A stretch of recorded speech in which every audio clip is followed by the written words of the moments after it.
As more and more people are getting vaccinated, there's been nationwide debate about vaccine passports, what local leaders are saying about it, and the new law signed today in Idaho. The weather disturbance moving across the state tonight could bring us some mountain snow showers for tomorrow morning, the potential for some wet snow in our area cities. Plus hundreds of vaccine appointments available this week in the Inland Northwest, where you can get one. Plus, the new program started in Idaho to help vulnerable seniors get access to it. Good evening to you, and thanks for being here. I'm Regina On. We'll start with some breaking news now. A fire has engulfed a duplex on East Princeton Avenue tonight, and according to Spokane Fire Chief Brian Schaefer, the duplex was engulfed in flames with heavy smoke when firefighters got there. No injuries have been reported, but a few family pets are still missing at this time. There is no cause yet for the fire. Well, as more and more people are getting vaccinated, there's been nationwide debate about the notion of vaccine passports. That's an idea that people should have to show some type of proof they've gotten the shot in order to access certain venues or services. Today, Idaho's governor weighed in on that debate in a big way. Our political reporter Casey Decker has those details. A trend is starting to emerge across the country, one that threatens individual freedom and patient privacy. I'm talking about so-called vaccine passports. The idea behind passports is to create a verifiable way, usually an app, of demonstrating proof that someone's gotten their COVID shots. That way, any business that only wants to let vaccinated people in could screen people at the door with said app. The state of New York has developed one called the Excelsior Pass. But passports in general aren't really all that widespread right now. At a press conference, President Biden's press secretary said the federal government will not be creating any sort of universal vaccine tracking or passport program.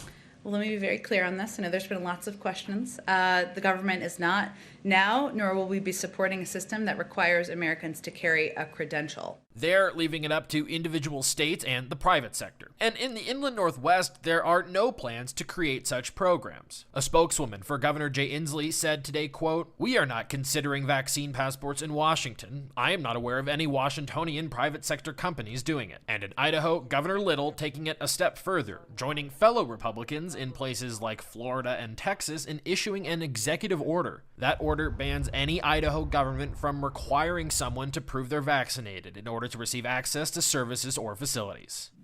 Vaccine passports create a different class of citizens. All this means most folks in our area probably won't have to worry about vaccine passports. They're mostly used for international travel required for certain flights or certain cruise ships. Little had another message in his brief address today. While he does want to make sure the vaccine is a choice, not mandatory, he encouraged people to make that choice. The COVID vaccine has been tested and is proving to be safe and effective. Casey Decker, KREM 2 News. New tonight, the Washington State Senate approved a ban on Native American mascots at schools. So school districts will have until the end of this year to phase out the mascot team name or logos. The ban does not apply to schools located within Native American areas or places nearby, as long as the nearest tribe authorizes the use of the name. The House will have a final vote, and then it will head to the governor's desk. People convicted of a felony in Washington will now automatically have their voting rights restored when they're released from custody. Governor Inslee signed the new measure into law today. The main supporter of the move is Representative Tara Simmons, who was incarcerated herself before becoming a lawyer. Let's get a check on weather now. We saw some cloudy weather out there today with some strong wind gusts. Thomas Patrick out on the Outdoor Weather Center for us tonight here. So Thomas, what can we expect for the rest of this week? Yeah, Regina, it was just windy enough for good kite weather. How about we put it that way?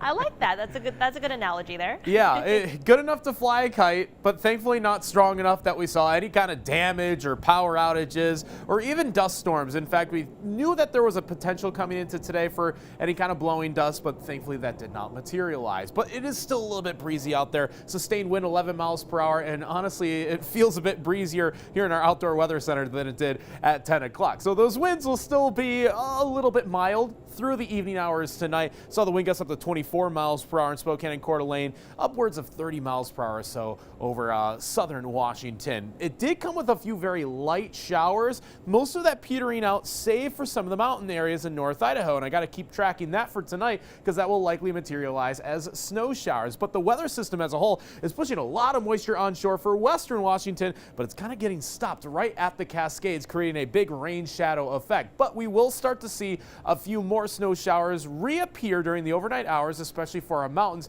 I'm tracking if any of that could get into our area cities first thing tomorrow morning. So I have that stage of our forecast all coming up in just a few minutes. Sounds good, Thomas. Thank you. Well, as vaccine eligibility continues to expand in both Washington and Idaho, more and more places are offering appointments to get one. Those eligible for the shot can schedule an appointment at Multi-Care's clinic. They do have about 500 appointments available tomorrow and Friday, along with next Thursday and Friday. So a number of first dose appointments are also available at the Spokane Arena, and Providence also has some appointments as well to get the vaccine. So we know this is a lot of information all at once for you. So for a full list of locations offering the COVID vaccine, just text the word vaccine to that number right there, 509-448-2000. We'll send a link of a list right to your phone. Well, the Coeur d'Alene Fire Department, along with community partners, have begun an in-home COVID-19 vaccination program. So starting today and for the next couple of weeks, this program will be offered to any homebound citizens and their direct care providers in all of the Panhandle Health District. Seniors who are homebound or unable to make it to other vaccine locations can call to schedule an appointment. There is no cost to the individual for getting the vaccine. The crew will consist of an EMT from the Coeur d'Alene Fire Department along with a volunteer.